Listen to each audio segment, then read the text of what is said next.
திண்டுக்கல் மாநகராட்சி பகுதியில் அமைந்திருக்கிற தனியார் மருத்துவமனை ஒன்றில் நேற்று இரவு சுமார் 9:45 மணி அளவில் ஷார்ட் சர்க்கியூட் என்கின்ற வகையில் ஒரு மின் விபத்து ஏற்பட்டு மருத்துவமனை பாதிப்புக்குள்ளாகி இருக்கிறது.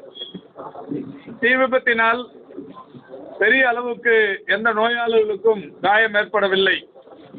இருப்பினும் ஒருவருக்கு மட்டும் தீக்காயம் ஒரு 10% என்கின்ற அளவில் காலிலே காயம் ஏற்பட்டிருக்கிறது. தீ விபத்து ஏற்பட்ட சமயத்தில் அதனால் ஏற்படுகிற புகை, அதேபோல் அந்த மருத்துவமனையிலிருந்து அவசர கதியில் இறங்குவதற்கு தாங்களாகவே யாருடைய அறிவுறுத்தலும் இன்றி ஒரு 6 பேர் லிப்டிலும் பயணித்திருக்கிறார்கள். அந்த வகையில் லிப்டில் பயணித்த ஒரு 6 பேர் சம்பவ இடத்திலேயே மரணமடைந்திருக்கிறார்கள். அதில் 3 ஆண்கள், 2 பெண்கள், ஒரு குழந்தை என்று 6 பேர் மரணமடைந்திருக்கிறார்கள்.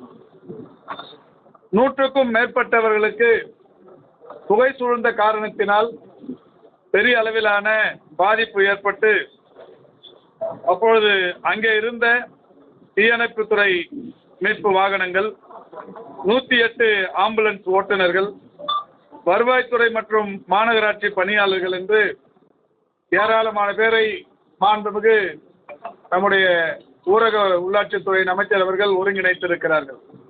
மாண்புமிகு அமைச்சர் அண்ணன் கூட்டுறவுத்துறை அமைச்சர் அவர்கள் பக்கத்திலே இருந்த காரணத்தினால் விரைந்து வந்து இங்கே ஊரக உள்ளாட்சித்துறை அமைச்சர் வேகமாக வந்து விரைந்து பணியாற்றி மேலும் உயிரிழப்புகள் இல்லாத நிலையில் தற்காத்திருக்கிறார்கள்.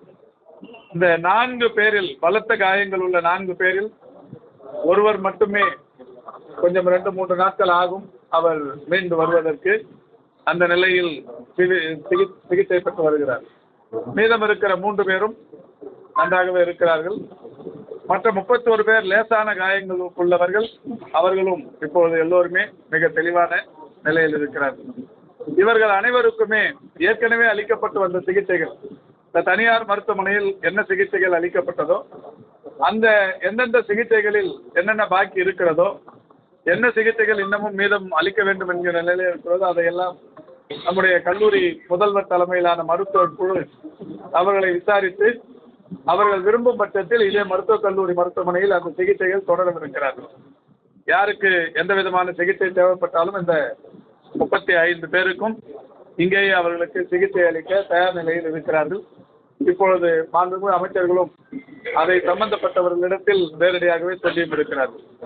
இந்த நிலையில் மாண்புமிகு தமிழ்நாட்டின் முதலமைச்சர் அவர்கள் இறந்தவர்களுடைய குடும்பத்திற்கு தலா 3 லட்சம் என்கின்ற வகையில் முதலமைச்சர் நிவாரண நிதியிலிருந்து இன்றைக்கு வழங்கி இருக்கிறார்கள். அதற்கான காசோலைகளை மாவட்ட ஆட்சித்தலைவர் முன்னிலையில் மாண்புமிகு அமைச்சர்கள் சம்பந்தப்பட்டவர்களிடத்தில் வழங்கினார்கள். பலத்த காயமுற்றவர்களுக்கு தலா 1 லட்சம் என்கின்ற வகையில் 4 பேருக்கு 4 லட்சம் ரூபாய் அமைச்சர்களுடைய கரங்களினால் வழங்கப்பட்டிருக்கிறது. லேசான காயம் அடைந்தவர்கள் என்கின்ற வகையில் 31 பேருக்கு ஆளுக்கு தலா 50,000 ரூபாய் என்கின்ற வகையில் முதலமைச்சர் நிவாரணம் வழங்கப்பட்டிருக்கிறது. ஆக இந்த 41 பேருக்கும் 37,50,000 ரூபாய் முதலமைச்சர் நிவாரண நிதியிலிருந்து தற்பொழுது வழங்கப்பட்டிருக்கிறது. இந்த காயமுற்ற 35 பேருடைய குடும்பத்தாரும் இங்கே இருக்கிறார்கள். அந்த அவர்களுக்கு தேவையான எதிர்காலத்தில் என்ன மாதிரியான சிகிச்சைகள் தேவையோ அதை விரைந்து செய்ய அமைச்சர்கள் மூலம் அறிவுறுத்தப்பட்டிருக்கிறது. இப்போ இது சம்பந்தமாக காவல்துறையினர் ஆய்வு செய்து கொண்டிருக்கிறார்கள். காவல்துறையின் கண்காணிப்பாளர் சொன்னார், அது என்னென்ன வகையில் ஒரு மருத்துவமனைக்கு என்னென்ன வசதிகள் இருக்க வேண்டுமோ அது குறித்து ஆய்வு செய்து கொண்டிருக்கிறோம். 8-10 வகையான ஆஸ்பெக்ட்ஸ் எல்லாமே சரியாக இருந்தது. இப்போ அந்த சிசிடிவி கேமரா ஃபுட்டேஜை ரிவ்யூ பண்ணி சொல்லியிருக்காங்க. ஒரு ஃபுல் ரிப்போர்ட் அவங்க காவல்துறையின் சார்பில் தந்ததுக்கு பிறகு அது குறித்து விரிவாக செய்திகளை உடனுக்குடனும் துல்லியமாகவும் தெரிந்து கொள்ள சப்ஸ்கிரைப் பண்ணுங்க.